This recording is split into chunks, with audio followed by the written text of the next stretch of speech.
नमस्कार साथियों, CVB ITI गुरु में आप सभी का स्वागत है। आईटीआई की हर खबर पाने के लिए 100% सही सटीक जानकारी पाने के लिए आप इस चैनल को सब्सक्राइब कर सकते हैं। अगर आपको लगता है कि बेनिफिट मिलता है तो आप चैनल के साथ जुड़ सकते हैं। दोस्तों, आज की इस वीडियो में बात करेंगे कि आईटीआई में कितना परसेंट होना चाहिए ताकि जो है आपका एडमिशन हो जाए। झारखंड आईटीआई एडमिशन के बारे में मैं पिछली वीडियो में बता चुका हूं कि किस प्रकार से आईटीआई में एडमिशन होता है, कब फॉर्म आता है, क्या पूरी प्रक्रिया होती है, ए टू जेड मैंने पिछले वीडियो में बता दिया है। आज की इस वीडियो में बात करेंगे कि आईटीआई में एडमिशन कराने के लिए कितना परसेंट होना चाहिए, क्योंकि बहुत सारे लोग कमेंट किए थे, उनके मन में डाउट था कि सर मेरा इतना परसेंट है, क्या मेरा गवर्नमेंट कॉलेज में एडमिशन हो जाएगा, क्या सरकारी कॉलेज मिल जाएगा। तो आज मैं आपको तरीका बताने वाला हूं सरकारी कॉलेज पाने का और किस प्रकार से आपकी मेरिट तैयार होगी, वो सब कुछ डिटेल में इस वीडियो में जानकारी मिलने वाली है। तो चलिए शुरुआत करते हैं। आईटीआई में एडमिशन कराने के लिए कितना परसेंट होना चाहिए। सबसे पहले दोस्तों बात करते हैं कितना परसेंट होना चाहिए। तो जो भी आपका परसेंटेज हो, चाहे 40 से 50 के बीच में हो, चाहे 50 से 60 के बीच में हो, चाहे 60 से 70 के बीच में हो, या 70 से 80 के बीच में हो, या फिर 80 से 90, या फिर 90 प्लस हो, जो भी आपका परसेंटेज हो उसकी परसेंटेज के आधार पे आपका आईटीआई में एडमिशन होता है।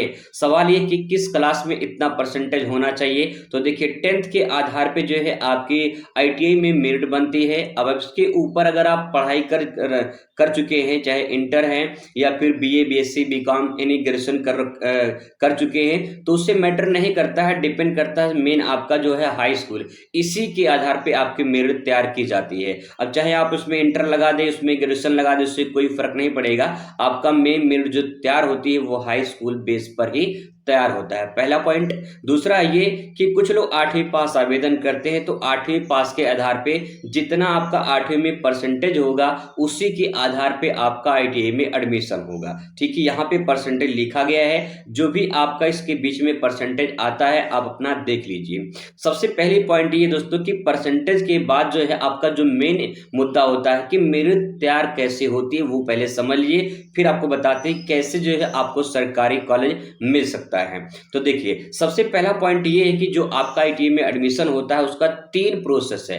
ठीक है, इन 3 प्रोसेस को ध्यान रखेंगे। पहला प्रोसेस है मेरिट कैसे बनती है। तो देखिए पहला है जो ट्रेड होता है। ट्रेड मतलब कि जो भी जैसे फिटर है, इलेक्ट्रीशियन है, टर्नर है, मशीनिस्ट, डीजल मैकेनिक है, वेल्डर है, ऐसे बहुत सारे ट्रेड हैं। उस ट्रेड के आधार पे आपकी मेरिट तैयार की जाती है, पहला पॉइंट।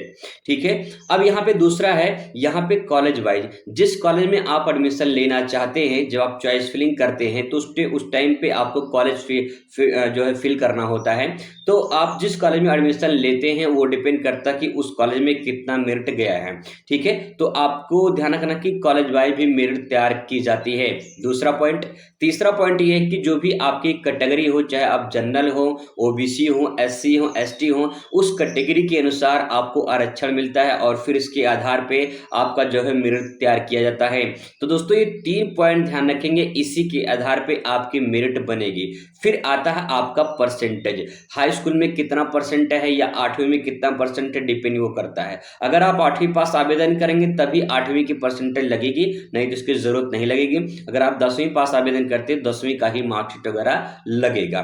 तो अब सवाल यहाँ पे कि कैसे गवर्नमेंट कॉलेज मिलेगा। ठीक है, देखिए सबसे पहला पॉइंट है, अगर आपका परसेंटेज कम है, ठीक है, अगर आपका परसेंटेज कम है तो आप ज्यादा से ज्यादा कॉलेज आप फिल करेंगे। ठीक है, ज्यादा से ज्यादा जो कॉलेज है आप इतना ज्यादा ज्यादा कॉलेज फिल करेंगे तो आपको ज्यादा वहां पे मौका मिलेगा। ठीक है, ज्यादा मौका मिलेगा। जैसे कि अगर 10 कॉलेज भर देंगे, आपका परसेंटेज 40-50 या 50-60 या 60 से 70 के बीच में है, तो आपको ज्यादा बेनिफिट मिलेगा, आपका नाम आने का चांस ज्यादा रहेगा। ठीक है, ध्यान रखेंगे दोस्तों कि जो ट्रेड आपको लेनी है उस ट्रेड को आपको डिसाइड कर लेना किस ट्रेड से आईटीआई करनी है, क्योंकि बहुत सारे ऐसे लोग हैं गलत ट्रेड से आईटीआई कर लेते हैं, बाद में पछताते हैं। तो पछताने से पहले अच्छे ये यही है कि आप सतर्क हो जाएं, अच्छे ट्रेड से आईटीआई में एडमिशन करें जिससे आपको बेनिफिट कहीं न कहीं मिल जाए। और ये बात ध्यान रखिएगा, अगर गलत ट्रेड से आपने आईटीआई में एडमिशन करा लिया और उस ट्रेड से अगर आपने आईटीआई कंप्लीट कर लिया और जॉब ना मिले भविष्य में, तो आप पछताएंगे। इसीलिए पहले समझिए कि किस ट्रेड में आपको एडमिशन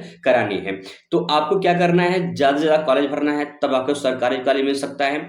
अगर आपका 70 से 80, 80 से 90 या 90 प्लस है, तो आपको अच्छे ट्रेड मिलने के चांस ज़्यादा होते हैं, अच्छे ट्रेड मिल सकते हैं, अच्छा कॉलेज मिल सकता है। कैटेगरी अगर आपकी अच्छी रहेगी, अच्छी मतलब कि जैसे कि अगर बात करें वहीं पे जैसे SC ST का है, तो SC ST में जो है थोड़ी मेरिट लो जाती है। अगर वहीं बात करें ओबीसी में, तो ओबीसी में थोड़ा सा ज़्यादा जाता है। और वहीं जनरल कैटेगरी बात करें तो जनरल में वहाँ पे मेरिट बनती है हाई, ठीक है। तो इस प्रकार से पूरा प्रोसेस होता है मेरिट बनने का, category wise, college wise, trade wise, फिर आपका परसेंटेज, ये पूरा प्रोसेस होता है। कोई एक ही नियम नहीं होता है मेरिट तैयार करने का, कई सारी क्राइटेरिया होते हैं तब जाके मेरिट तैयार की जाती है।